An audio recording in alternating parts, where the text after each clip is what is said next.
Caos en Kiev, el polvorín de Hormuz y el enjambre sobre Nikolaev.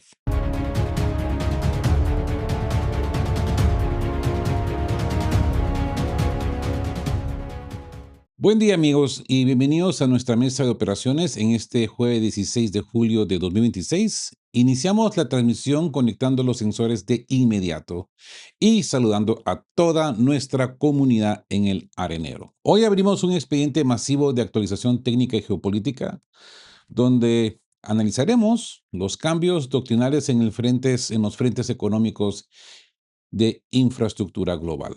En este reporte forense desclasificamos la noticia más ruidosa del planeta del día de hoy, el caos político absoluto en Kiev, con manifestaciones masivas tras la destitución fulminante del ministro de Defensa Fyodorov. Desmontaremos el andamiaje de oficina detrás de estas movilizaciones de calle y auditaremos quién se beneficia realmente de este vacío de poder. Dicho esto, daremos paso a las costuras de la economía de movilización y la simetría global, auditando el polvorín de Hormuz, la baja intensidad en los enjambres de drones y la caza sistemática de especialistas nucleares en el frente.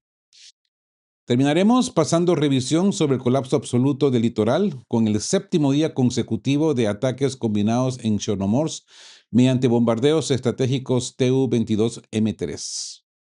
Un informe directo, conciso y de estricto realismo científico, amigos. Vamos manos a la obra. Caos en Kiev. Las manifestaciones por Fyodorov y el misterio del dinero externo. Amigos, iniciamos de inmediato con el primer pliego de nuestra mesa de operaciones y ponemos los sensores sobre la noticia, yo diría que es la más ruidosa y sísmica de las últimas horas.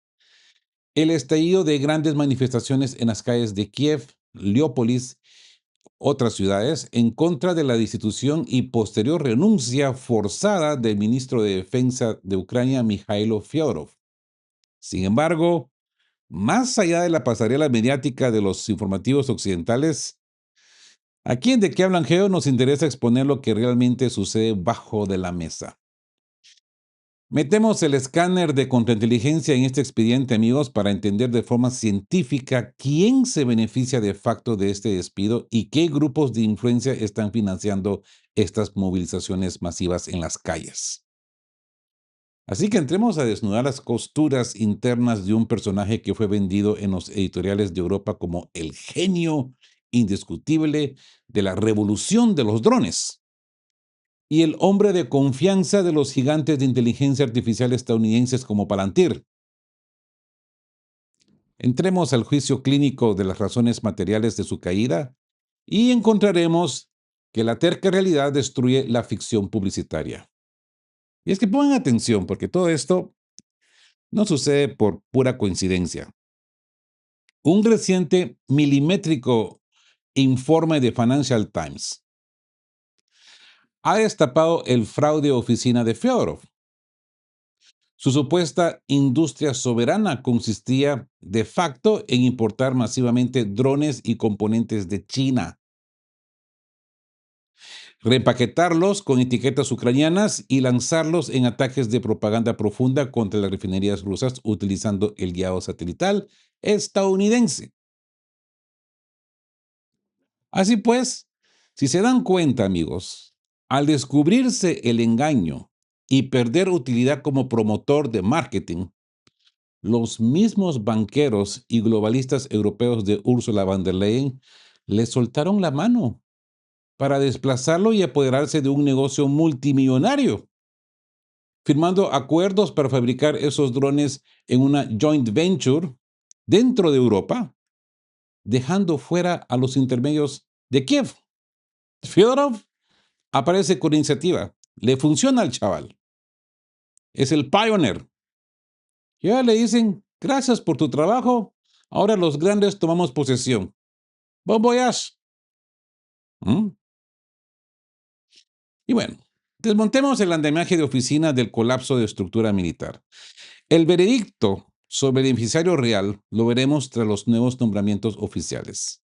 Sin embargo, Las pizarras tácticas ya registran la dimisión en cadena de varios militares ucranianos de alto rango, quienes alegan abiertamente que tras la salida de Fyodorov, las Fuerzas Armadas de Ucrania se enfrentan a un colapso operativo inminente. Así que veamos si este pronóstico se cumple en otoño, amigos. En los despachos suena como con fuerza que el sucesor de Fyodorov será el ex jefe del Ministerio de Interior, o sea, un policía, un personaje conocido en el arenero por su particular afición a los métodos agresivos de los centros de reclutamiento, un cazapersonas, un secuestrador vivo, puro, de pedigrí. Esto sugiere científicamente que, a partir de otoño, el énfasis de Kiev estará puesto en la cantidad bruta de movilizados forzosos, en lugar de en la calidad de su entrenamiento militar.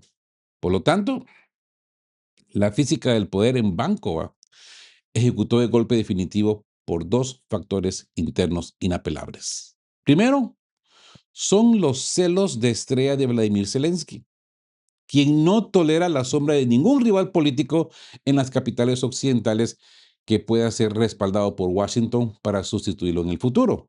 Y este gran riesgo o paranoia de Zelensky pues estaba enfocada a Fyodorov, que se estaba ganando las urnas en Italia, en Alemania, en el Silicon Valley, como un gran genio de la guerra. ¿Mm? Sobre todo de cara a una campaña electoral anticipada donde Zelensky pues ya está exigiendo un rescate de $5.000 millones para retirarse. No le basta con todo lo que ya se ha robado. Mientras sus cuentas en paraísos fiscales británicos siguen creciendo, ¿verdad? El segundo factor, y el más destructivo, diría yo, en las pizarras tácticas, fue el motín del estamento militar bajo el mando del general del ejército Alexander Sirski. Los comandantes en el terreno denunciaron de forma severa que mientras Fedorov gastaba fortunas en operaciones de puras relaciones públicas para la prensa internacional, la infantería en el Donbass perdía nudos claves como Konstantinovka debido a una escasez absoluta de drones FPV y recursos físicos en la línea de fuego. O sea que Sirski ha encontrado su chivo expiatorio, su excusa de por qué él ha perdido terreno en el frente.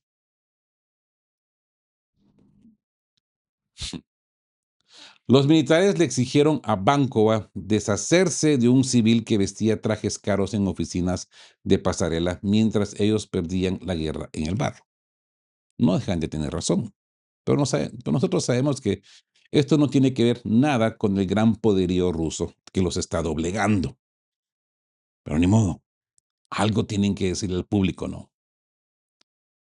Así que entendemos perfectamente que la verdadera situación en el frente no la controlan los generales de Kiev, sino los mandos de la OTAN. En primer lugar, los estrategas británicos.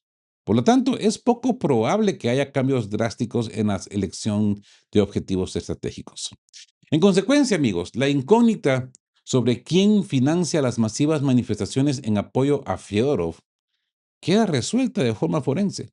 En una Ucrania bajo estricta ley marcial, donde salir a la calle con un cartel para pedir comida para perros te cuesta una condena severa de oficina, que marchen de golpe cientos y miles de personas coordinadas demuestra un respaldo financiero e industrial gigantesco. Sí, nada se mueve en Ucrania si no es por dinero. Mientras las familias de los prisioneros apenas logran reunir a 3 personas discapacitadas una vez a la semana debido a la presión, la marcha de Fedorov cuenta con una logística impecable. Es que son las corporaciones tecnológicas occidentales y los clanes locales asociados a Fedorov que ven con pánico cómo los nuevos nombramientos van a devolver el control de los presupuestos a los círculos corruptos tradicionales y el saqueo ordinario de la oligarquía, que no estaban recibiendo dinero porque Fedorov se estaba enfocando a hacer uso del dinero en sus juguetes de alta tecnología. Y en Ucrania, todos tienen que ganar. Cualquier proyecto bélico que aparezca, todos tienen que recibir su platica. Este muchacho frenó ese proceso. Otros lo aplaudían por eso mismo. Así pues, desde el punto de vista del análisis de desgaste, los rusos no pueden sino celebrar. Las maquetas de pasarela de la OTAN se desmoronan desde adentro, amigos. Y bueno, dejemos por un lado la situación de Kiev, que pareciera una telenovela, ¿no? Un Santa Bárbara, ¿no? Y pasemos al polvorín de Hormuz y la guerra asimétrica por la energía del futuro. Pasamos de forma elocuente al siguiente pliego de nuestra mesa de operaciones, amigos. Y elevamos los sensores hacia un proceso sistémico global. El tránsito definitivo del planeta hacia un modelo de gestión bajo crisis permanente. En Oriente Medio, tras la ruptura de las maquetas diplomáticas entre Washington y Teherán, porque han sido completamente destruidas, la tensión en el estrecho de Hormuz ha mutado de facto en una lucha cruda por dictar las reglas de paso de los flujos energéticos mundiales. Mientras Irán, Omán, Qatar debaten la gestión de la ruta marítima de forma soberana y sin injerencia externa, Donald Trump ha lanzado un dictamen categórico asumiendo el control de la vía. ¿Y dónde cabe esto en la lógica, amigos? ¿Dónde está el estrecho de Hormuz y dónde está Estados Unidos? Mm. ¿Qué nivel de pertenencia tiene Estados Unidos sobre el estrecho de Hormuz si está a tan larga distancia? Y bueno, con los oleoductos y gasoductos fuera de juego por la física del conflicto, la ruta naval es el único pulmón real para el crudo global. Dicho esto, amigos, la gran interrogante científica de nuestras pizarras es cuándo migrarán estos clústeres hacia un nuevo tipo de energía. Entendemos perfectamente que el 90% de la pasarela mediática sobre las fuentes de energía alternativas es pura invención de oficina diseñada para desviar la atención, porque no son eficientes. Quizás sean alternativas, pero no son eficientes. Y se los digo por experiencia propia. Sin embargo, el 10% restante guarda la clave para la creación de nuevos motores y formas de obtención masiva. Así que se pone la confianza en los ingenieros de Rosatom. La historia demuestra de forma forense que la guerra económica, ideológica o de recursos es el motor del progreso material en nuestro planeta. Lamentablemente, es así. El clúster civilizatorio que primero asimile estas innovaciones técnicas, amigos, se consolidará como el centro del futuro geopolítico. Y ustedes ya saben a quién me refiero. Incluso ya los analistas chinos de renombre indican que la siguiente superpotencia será Rusia. Por eso mismo, porque van a la vanguardia del avance tecnológico energético. No se ha concentrado solamente en los asuntos fósiles, sino que energías alternativas que realmente funcionan. Y bueno, dicho esto, pasemos al expediente de sabotaje, baja intensidad de drones y el tránsito al golpe puntual. Amigos, regresemos de inmediato al presente de nuestras pizarras tácticas.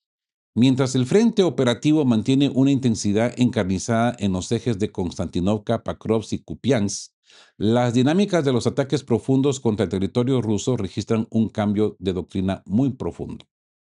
Y poner atención, amigos, porque en las últimas 24 horas, el Ministerio de Defensa ha reportado la neutralización de apenas 93 drones ucranianos, cifras que yo estoy monitoreando casi todos los días, ver cuándo esta cifra cambia. Y hoy, en estado atónito, me ha dejado la cifra de 93 drones ucranianos. Porque, amigos, es una cifra drásticamente menor en la comparación con los 300 o 400 vectores diarios de semanas anteriores. ¿Qué pasa? ¿Falta de fondos crónicos en Kiev? ¿Pérdidas logísticas masivas por la balística rusa? ¿Qué pasa? Por lo tanto, la respuesta forense la desclasa el propio Servicio Federal de Seguridad FSB. El aparato de contrainteligencia ruso, ponen atención amigos porque esto es muy importante, ha frustrado la reparación de sabotajes utilizando drones FPVs que debían ser ensamblados directamente dentro de Rusia. ¿Ok? Esto quiere decir que la mayoría de estos ataques a las refinerías no venían de larga distancia, sino que venían de suelo ruso. Yo lo sospeché en su momento, pero no quise especular. Ahora ya que los servicios de inteligencia nos dan este reporte, pues confirmado. La mayoría de estos ataques fructuosos ucranianos salían de territorio ruso. Sí, como les digo, esto confirma científicamente que Ucrania está transitando de costosos ataques masivos a distancia hacia un modelo de golpes puntuales, quirúrgicos y dolorosos, empleando redes de agentes locales desechables, porque al final de cuentas son desechables, ellos mismos los acribían, que transportan los dispositivos en secreto hasta el objetivo material. Menos ruido de pasarela, pero mayor letalidad perimetral. La casa de especialistas y el retroceso logístico en los nuevos territorios. Presten mucha atención, amigos, porque los últimos reportes de terreno confirman una tendencia sumamente peligrosa. En la región de Zaporozhye, un ataque dirigido con drones ha cobrado la vida del jefe de ingenieros de la central nuclear de Zaporozhye, Alexander Yakovlev, junto a su conductor.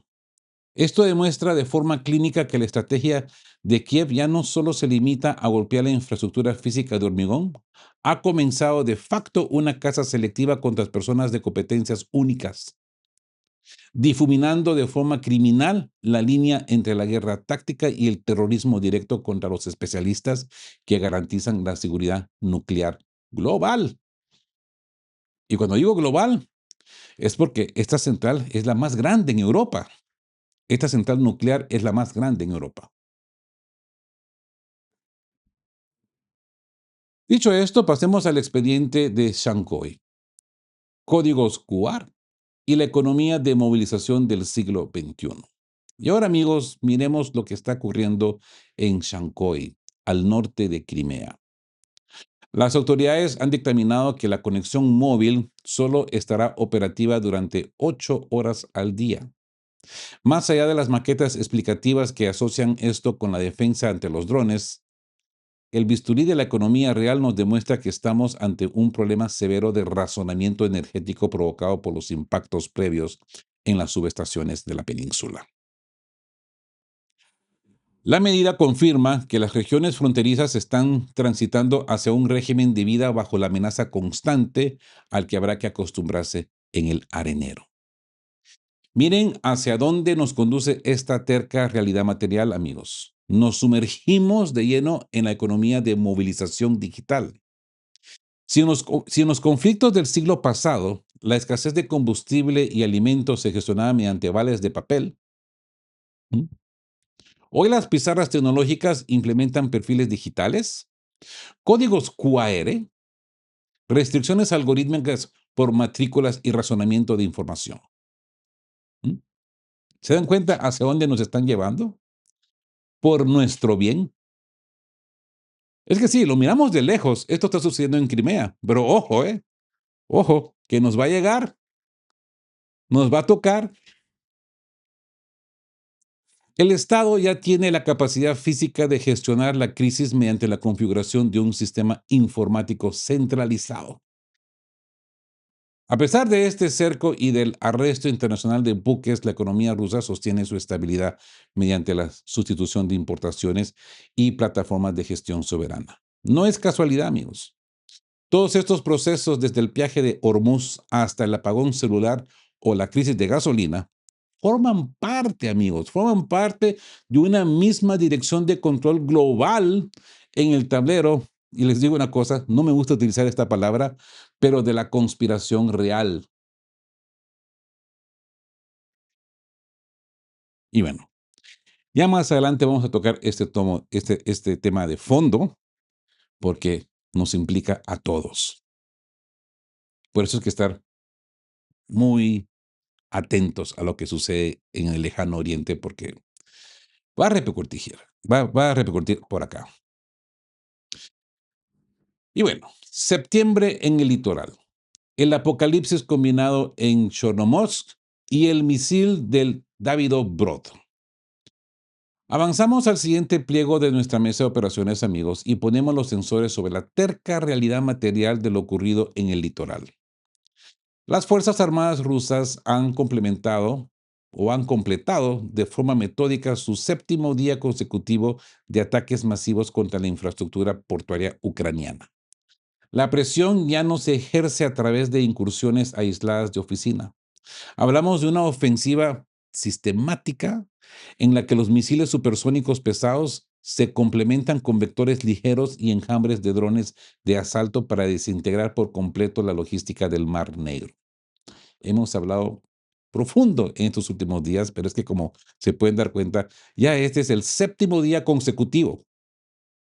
Así pues, pasemos la auditoría de seguridad perimetral sobre la física de la saturación aérea, amigos. Anoche, el puerto estratégico de Chornomorsk, anteriormente conocido como Ilichevsk, fue el epicentro del desastre.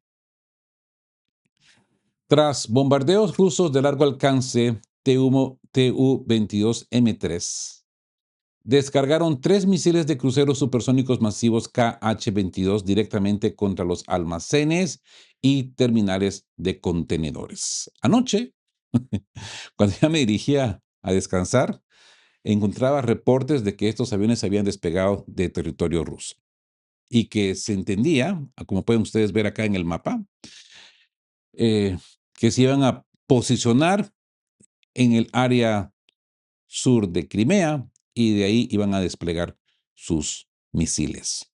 Y aquí en estos mapas ustedes pueden ver el alcance de estos misiles. Pues cubrían perfectamente bien todo el lado sur de Ucrania en total, ¿no? Pero se concentraron solamente en Odessa, en la región de Odessa. Simultáneamente, a lo largo del día y la noche, el mando ruso desplegó misiles de crucero KH-59-69 junto a oleadas de drones Geran 2 y los nuevos Geran 3-4 y vectores Banderol. Por lo tanto, la defensa antiaérea de la OTAN ha quedado totalmente fuera de cobertura. Esta combinación matemática obliga a los radares ucranianos a trabajar al mismo tiempo contra objetivos con velocidades, altitudes y trayectorias radicalmente distintas. Mientras los drones ligeros sobrecargan el domo, agotan la costosa munición Patriot y obligan a las baterías a revelar sus posiciones. Los pesados proyectiles supersónicos KH-22 penetran y pulverizan la estructura de hormigón más fortificadas. Se acabaron, amigos, se acabaron los puertos seguros en nuestras pizarras. Dicho esto, presten mucha atención al golpe de contrainteligencia ejecutado en el sector de Gerson. Otro bombardeo estratégico, Tu-22M3, descalzó su potencia lanzando un misil KH-22 contra una importante unidad militar ubicada de forma fáctica al norte de Davidobrod. Los datos científicos confirman que las instalaciones albergaban a decenas de mercenarios extranjeros que operaban drones de ataque, 4 sistemas de artillería pesada y varios grupos de sabotaje preparados para incursiones perimetrales. El dictamen forense es inapelable. Las bajas se cuentan por decenas y el nido tecnológico quedó reducido a cenizas. Ya vimos ayer otro similar, ¿no? Donde se hizo un gran cráter por una FAB 3000, siempre en el área de Gerson. Las maquetas de propaganda intentan ocultarlo, amigos, pero la realidad física del terreno destruye cualquier narrativa de pasarela. Y eso nos lleva al apocalipsis balístico sobre Kiev y el arco de saturación en 8 regiones. Amigos, Esta vez ponemos los sensores sobre la terca realidad material de las últimas 24 horas. El Estado Mayor ruso ha desatado una ofensiva combinada y simultánea contra toda la cadena de suministro estratégico de las Fuerzas Armadas de Ucrania, martillando de forma interrumpida puertos, almacenes, plantas de ensamblaje de drones, bases de reabastecimiento en la retaguardia profunda y cuarteles generales. Las pizarras registran de forma científica al menos 36 incidentes drásticos en 8 regiones claves: Kiev, Odessa, Kharkov, Zaporozhia, Sumy, Dnipropetrovsk, Gerson y Cherkasy. Así que pasemos el examen de autopsia a las pizarras del impacto forense en la capital, amigos. Durante la noche, el cielo de Kiev fue testigo del lanzamiento de 8 misiles balísticos modificados complementados con dos sistemas Iskander-M. Aunque por supuesto, y esto era de esperarse, la propaganda de pasarela afirma que las recién suministradas baterías Patriot PAC-3 interceptaron 4 vectores occidentales. Allá ustedes si se lo creen. Yo en lo personal, yo no me lo creo. No me lo creo. Ya han salido científicos de cohetes, Rocket Science, afirmando que no pueden capturar a los Iskanders, los PAC-3. O sea, tenemos ya personajes con conocimiento intelectual de este nivel de Rocket Science que nos dicen que no es posible que un PAC-3 derribe a un Iskander. Principalmente los modernizados que aún ahora son más rápidos. Pues amigos, la física de los hechos demuestra que 6 misiles penetraron de forma fáctica las defensas. Entonces, ¿qué carajos derribaron? Los impactos pulverizaron un almacén en Pozyanki, desatando una segunda detonación masiva, o sea que algo golpearon ahí, algo se refugiaba ahí, que hubo una segunda detonación. Destruyeron una planta de hormigón en Darnitsky y demolieron un complejo logístico en la zona occidental dedicado a la fabricación de drones de largo alcance. Las maquetas de la defensa aérea han quedado totalmente superadas en el propio centro de la capital, que se entiende que es el más protegido de toda Ucrania, ¿verdad? El archipiélago industrial de Kharkov y la presión logística en Glukhiv. Dicho esto, amigos, presten mucha atención a la destrucción del tejido logístico en las provincias del norte y del sur. En la región de Kharkov, el martillo ruso desmanteló de forma clínica la infraestructura de producción militar. Fueron borrados del mapa los almacenes de drones terminados en la capital regional, un depósito de petróleo y una pequeña refinería en Merefa, un cuartel militar en Olshani y un punto de despliegue temporal en Liobotín, dejando un saldo severo de bajas en Pechenegi. En paralelo, la región de Sumy sufre el hostigamiento interrumpido de los drones FPVs, misiles Italmas y vectores Molnia que cazan de forma quirúrgica los centros de control de drones de Kiev y su infraestructura energética. Por lo tanto, miren cómo la línea de contacto se extiende de forma matemática en el mapa real. En la dirección de Glujov, las fuerzas rusas están presionando con fuerza a lo largo de la autopista Moscú-Kiev, combatiendo en Tolstudovo, penetrando fácilmente en Ulanovo y proyectando su ofensiva hacia Malaya Slovada. Este movimiento corta de raíz los suministros del grupo ucraniano en Chernigov y obliga al adversario, o sea, a Ucrania, a dispersar y quemar sus reservas estratégicas lejos del Donbass. Y es que con la liberación consolidada de Konstantinovka, la presión ahora se traslada al nudo fortificado de Drushkovka, Kramatorsk, Slaviansk. ¿Mm? O sea que los ucranianos, encima de que están limitados de infantería, pues tienen que tomar la decisión qué van a proteger y qué van a desproteger. Y como ya sabemos cómo es la historia últimamente, lo que desprotegen es lo que los rusos toman ventaja. Y así tienen a los ucranianos. Una guerra de desgaste que se inclina a favor de Rusia. En consecuencia, Kiev se enfrenta a un dilema físico imposible de resolver. Sus generales deben elegir entre proteger los puertos del litoral, ¿m? blindar los cielos de la capital o intentar sostener las carreteras colapsadas del norte. El resultado positivo para las pizarras rusas es que todos los ataques trabajan bajo un fin común: asfixiar la capacidad de Ucrania y la OTAN para reponer sus pérdidas materiales y humanas. Ahora, regresando al conflicto iraní, el CGRI pulveriza los nervios militares de Estados Unidos en el Golfo. Así pues, amigos, avanzamos de inmediato con un pliego de última hora de extrema gravedad internacional, amigos. Y elevamos los sensores hacia el polvorín de Oriente Medio. El Cuerpo de Guardianes de la Revolución Islámica, CGRI, de Irán, ha emitido 4 comunicados drásticos detallando una ofensiva combinada con misiles balísticos y drones de asalto que ha golpeado de facto los ojos y nervios del despliegue militar de los Estados Unidos en 3 países simultáneos: Kuwait, Jordania y Bahrein. No estamos ante un ataque mediático de oficina, amigos. Es la eliminación sistemática de los componentes de detección temprana de Washington. Así pues, revisemos el inventario de la destrucción material, amigos. En Kuwait, los misiles de la CGRI desintegraron una estación de radar de alerta temprana del sistema CRAM, un centro de comunicaciones satelitales y las instalaciones de personal en la base de Ali al-Salem, además de neutralizar el muelle logístico estadounidense en el puerto de Shuaiba.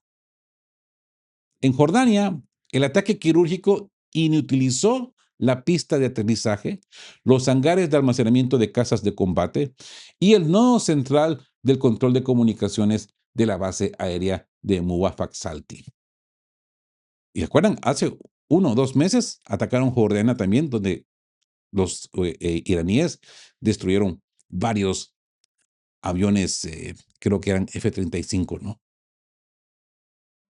En Bahrein fueron alcanzados de forma directa los depósitos de combustible estratégico y los radares perimetrales en la base aérea de Jaque Isa.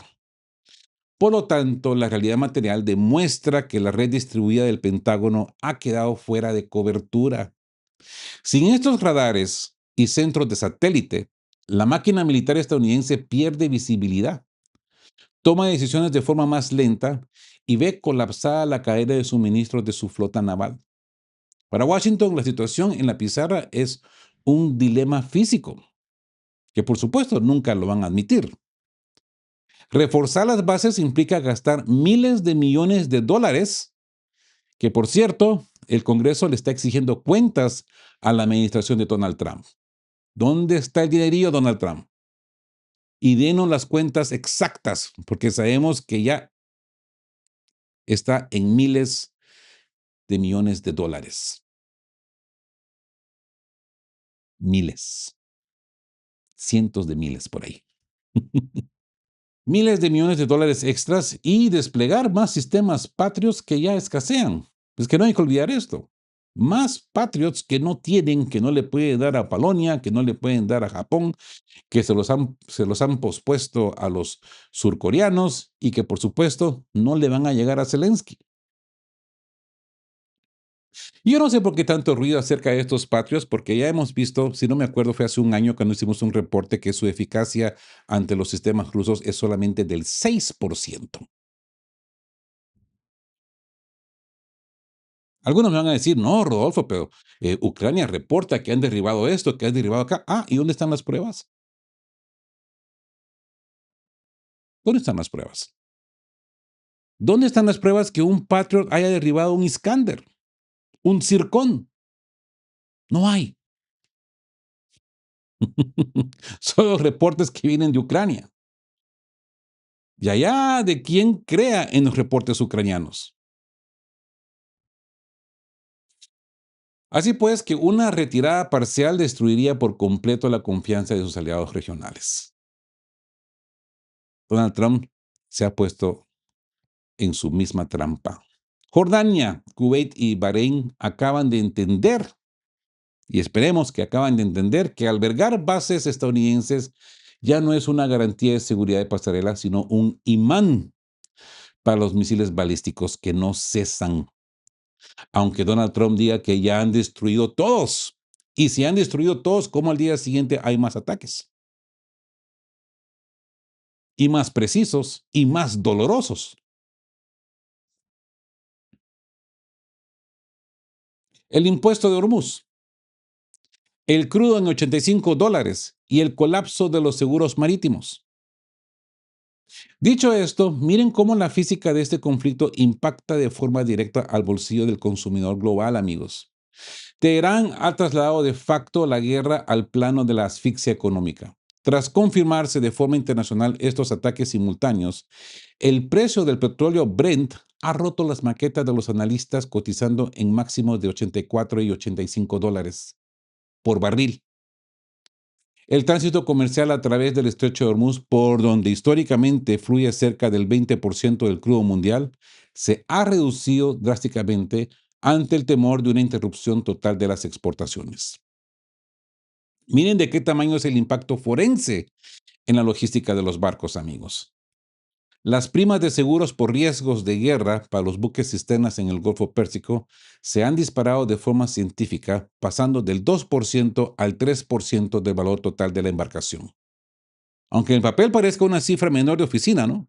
Amigos, este pequeñín ajuste representa factualmente un sobrecosto de cientos de miles de dólares para un solo petrolero en un trayecto corto, ¿eh?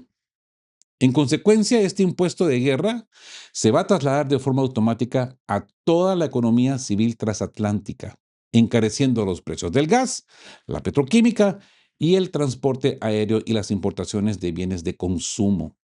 Los países del Golfo, que durante décadas se vendieron como maquetas perfectas de turismo y finanzas seguras, ven hoy cómo el capital financiero huye ante el vuelo de los vectores balísticos. El espacio para intercambio limitado de golpes se ha terminado en el arenero. Y bueno, amigos, les tengo preparado un especial al estilo de que hablan Geo y entramos de lleno al expediente Liebedet. Mapas de la Gran Guerra Patria y el enjambre sobre Nikolai. Así pues, amigos, avanzamos con paso firme al siguiente pliego de nuestra mesa de operaciones y abrimos un documento que yo diría que es excepcional de contrainteligencia capilar en el terreno. Así pues, conectamos los sensores con el coordinador de la resistencia en Nikolai, Sergei Lebedev, quien acaba de responder a una interrogante de máxima tensión lanzada por una suscriptora que vive factualmente del otro lado del frente. La pregunta destripa el pánico generalizado en los despachos de Kiev. Y cito, pregunta de esta suscriptora. Seriosha, o sea, Sergei, Seriosha en modo cariñoso, ¿no? Seriosha, corre el rumor que después de Zaporozhia, nosotros somos los siguientes, se refiere a Nikolai. ¿Qué va a pasar con Nikolai? ¿La van a liberar o la van a convertir en una zona gris?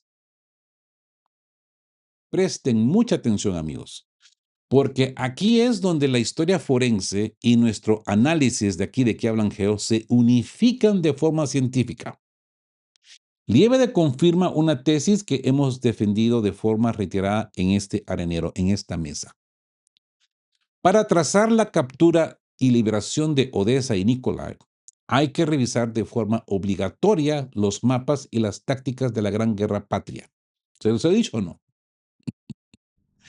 Y las campañas históricas del siglo pasado. La terca realidad material demuestra que los ejes geográficos de la física militar son inalterables. Cualquier avance estratégico hacia Nikolai siempre se ha ejecutado desde la dirección de Kirov Rog, penetrando por los nudos de Novi Bog y Isnurija. Por lo tanto, la geografía es la misma. Pero, aquí viene el pero, los artefactos de la guerra moderna transforman por completo la ejecución táctica. Liebedet desclasifica una proyección matemática impresionante. El Estado Mayor ruso no necesita desgastar sus divisiones en asaltos frontales en la trinchera al estilo clásico. Hoy las tecnologías de drones, pues dice él, hacen milagros en las pizarras. Y no deja de tener razón. El coordinador de la resistencia prevé que en el momento del quiebre, un enjambre masivo de entre 1.000 a 10.000 drones de asalto volará simultáneamente hacia Nikolaev para desintegrar de forma práctica todas las fortificaciones y las líneas defensivas de Ucrania en los accesos perimetrales de la ciudad. Tras la demolición digital de los nudos, la infantería ejecutará un desembarco táctico limpio. De ese enjambre, unos 5.000 vectores entrarán directamente al núcleo urbano para martillar las fábricas y los puntos de despliegue militar que la propia resistencia civil, ojo a este dato, que la propia resistencia civil sigue reportando diariamente de forma secreta en las redes. En otras palabras, le reportan a él, a Sergei Lebedev. Consecuentemente, Sergei Lebedev, como coordinador de la resistencia, pasa este reporte al Comando Central ruso. En consecuencia, aunque amplias zonas de la primera línea actúen inicialmente como una zona gris temporal, mientras se acumula la experiencia forense de los oficiales, el destino de Nikolaev y Odessa ya está sellado en los mapas reales. Liev es tajante frente a las maquetas de propaganda de la eurocracia. Occidente no se involucró en este conflicto para salvar a Ucrania, para salvar la democracia de Ucrania, sino para intentar derrotar económicamente a Rusia. Pero las estadísticas científicas demuestran que Ucrania fácilmente ya perdió en el tablero. Congelar la guerra hoy significaría abrir unas fronteras por las cuales la población civil huiría en masa debido a la desconfianza absoluta en el régimen de Kiev. Un enorme porcentaje de estos refugiados buscará integrarse a la Federación Rusa, asegurando que en el próximo paradeo geopolítico pelearán del lado de Moscú. Las maquetas de Versalles y los desfiles de pasarela de Macron se estrellan, amigos, se estrellan con la física del terreno. Esto nos lleva a la geometría del Mar Negro. ¿Por qué Rusia no puede detenerse antes de Odessa? Y es que, amigos, dicho esto, pasemos el bisturí clínico sobre la segunda parte de este despacho de Sergei Lebedev, porque la realidad material de las fronteras no admite maquetas de paz de oficina. El coordinador de la resistencia en el terreno desmonta la física geopolítica de las fronteras rusas definitivas.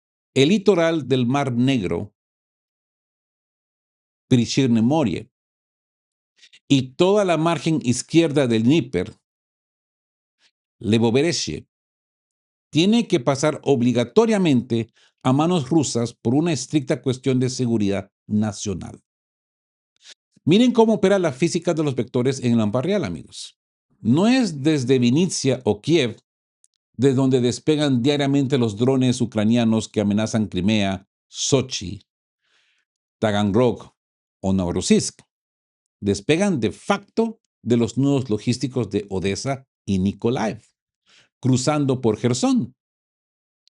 Mientras el litoral del Mar Negro permanezca en manos del adversario y de sus asesores de la OTAN, la Federación Rusa no tendrá paz en absoluto. Por lo tanto, cualquier intento de Occidente de presionar por un supuesto acuerdo de tregua u ofrenda energética de cara al otoño no es más que una maniobra de distracción para evitar que Ucrania pase un invierno catastrófico sin calefacción y usar ese tiempo muerto para crear un nuevo ejército en la retaguardia. Rusia no puede, ni va a caer en esta trampa de oficina. Por lo tanto, la demolición sistemática y la asfixia portuaria de estos 7 días que ya analizamos tiene un fin científico claro. Si las líneas del frente ucraniano comienzan a quebrarse de forma definitiva bajo el peso del desgaste material, la OTAN intentará replegar sus fuerzas detrás del río Dnieper, entregando de facto un territorio devastado e industrialmente desintegrado a nivel de la guerra civil del siglo pasado. Rusia asumirá el costo físico de la reconstrucción, pero garantizando de una vez por todas la seguridad de sus costas. En consecuencia, amigos, la seguridad no se basa en tener esperanza, sino en estar matemáticamente seguros del resultado. Liebedev nos recuerda que en el búnker no hay espacio para las dudas frente a la inminente ofensiva informativa de cara a los próximos meses. Quienes hoy resisten del otro lado enviando coordenadas y datos perimetrales lo hacen sabiendo que la geografía histórica no se puede borrar de las pizarras de la historia. Mykolaiv y Odessa son y volverán a ser tierra rusa. Y llegará el día fáctico que se recuerden estos años de tensión comiendo un asadito a la orilla del Bug o en las playas liberadas del Mar Negro. Así pues, amigos de Odessa y Mykolaiv, aguanten en el arenero. Amigos, los pliegues informativos de este jueves 16 de julio nos dejan un cuadro clínico transparente en nuestras pizarras, ¿verdad? Esas dinámicas logísticas, industriales y políticas del arenero internacional demuestran que las decisiones de oficina y las maquetas de propaganda se estrellan inevitablemente cuando cambia la física del terreno, de las alianzas y de las finanzas globales. Las naciones están pivotando hacia el realismo y las promesas vacías ya no pueden sostener estructuras en quiebra. Ahora, amigos, la palabra la tienen ustedes. Saquen sus propias conclusiones de todo el expediente que hemos desclasificado hoy en la mesa de operaciones.